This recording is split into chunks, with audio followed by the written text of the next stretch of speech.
Lagyan ko ng carrots para pandagdag lang ng tulay-tulay ba. Parang meron pang wala dito. Kailangan ko siya dito. Para sa ating tawag din Korean.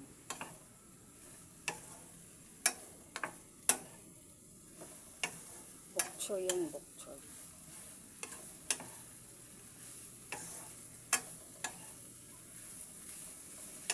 Nilagyan ko lang yun ng black pepper. Hindi ko nilalagyan siya ng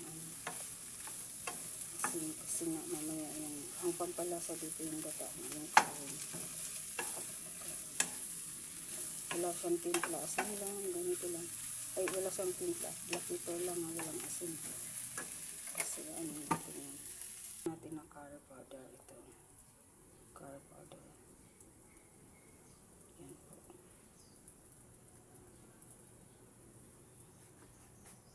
Kaya na pong bahala kung anong kulay ang gusto niya.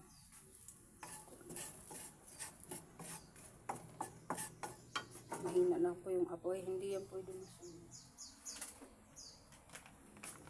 Tapos ito po yan, pandagdag natin. Maanghang ito kaya konti lang.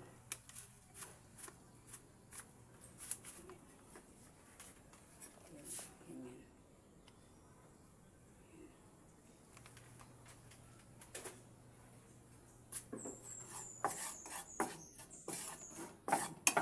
Mahina lang dapat yung apoy, luya lang yan.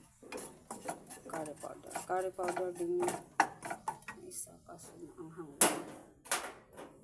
Lalagyan pa natin para may kulay siya. Tapos lalakasan na natin yung apoy. Kailangan natin lutuin yung curry para lumabas yung aroma niya. Yung kanyang aroma. Tapos yung aroma. Tapos yung gata na. Gata coconut. Coconut. Ito yung unang gata, ha? Ito yung unang gata. Haluin natin hanggang sa kumulo. Malakas na dapat yung apoy.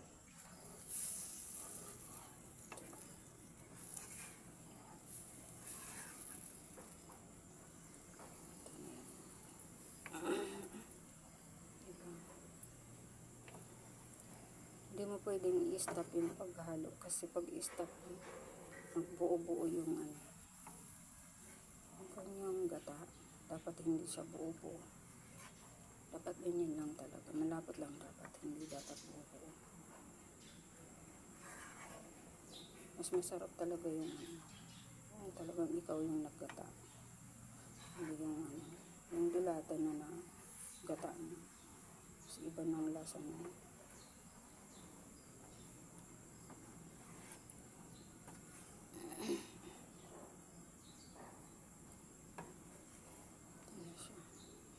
Alam mo kung bakit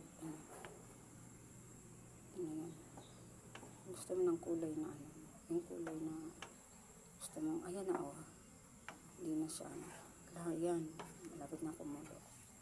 Kailangan mo siyang ihalo ng ihalo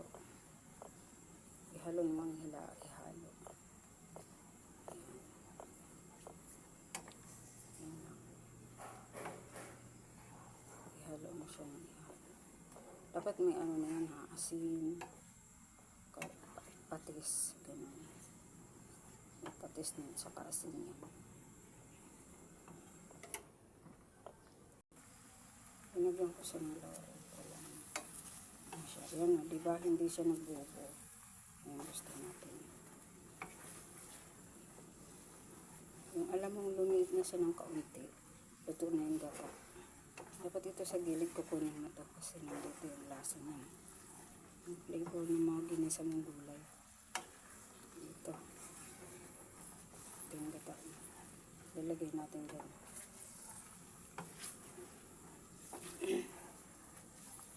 Yan na, malapot-lapot na siya. Yan. Ito yung, hindi siya dubo-ubo yung gata. Ito na yan. Masarap na yan. Ito na ganito na dapat. Tsaka na natin ilalagay yung ating mga seafood.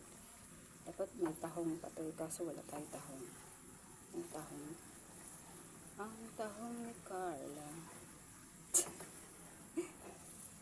Okay na siya. Lagay na natin yung ano. Kailangan talaga yung malakas na.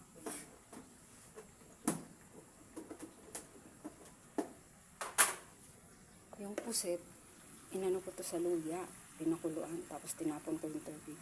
Yan yung shrimp, tinanggalan ko ng ano, mga kamay. Lagay na natin.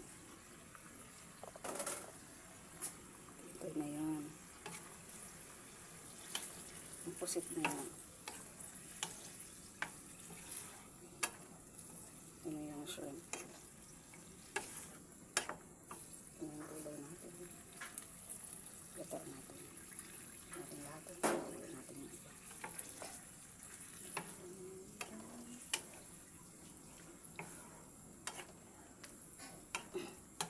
Diba? Ganyan. Hindi pa siya kumukulo ah. Ano nangyari?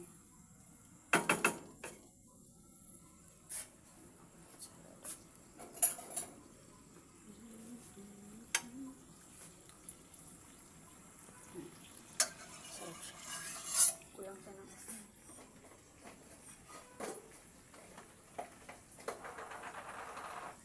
Kasi dapat ganyan siya. Kasi kulang ng asin. Ang curry nga pala, basta curry. Basta tunay na gata. Ano siya, matakaw siya sa asin. Good curry. Basta may gata. Gata. Matakaw siya sa asin.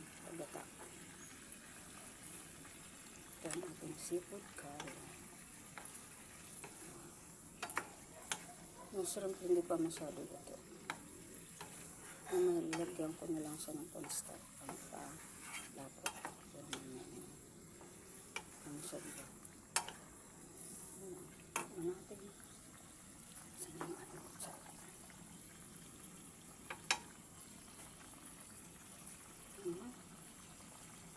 May tuluan na pa ako.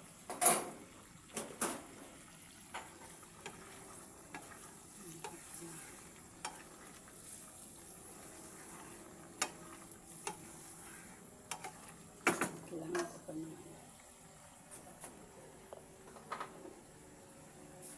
Ito po yung black pepper. Black pepper ito. Niluto ko at saka giniling ko. Kasi parang natural na anghang.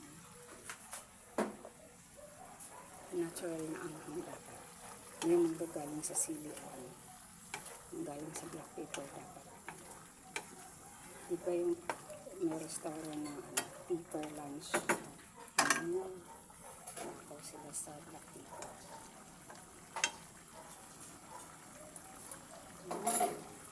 Sarap. Ito na yan. Yan na yung gulay niya. Diba ang ganda.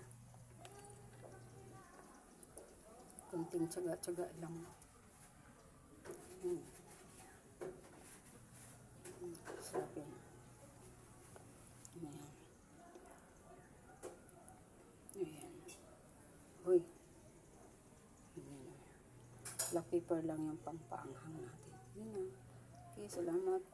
Pa-like and share. Thank you so much po.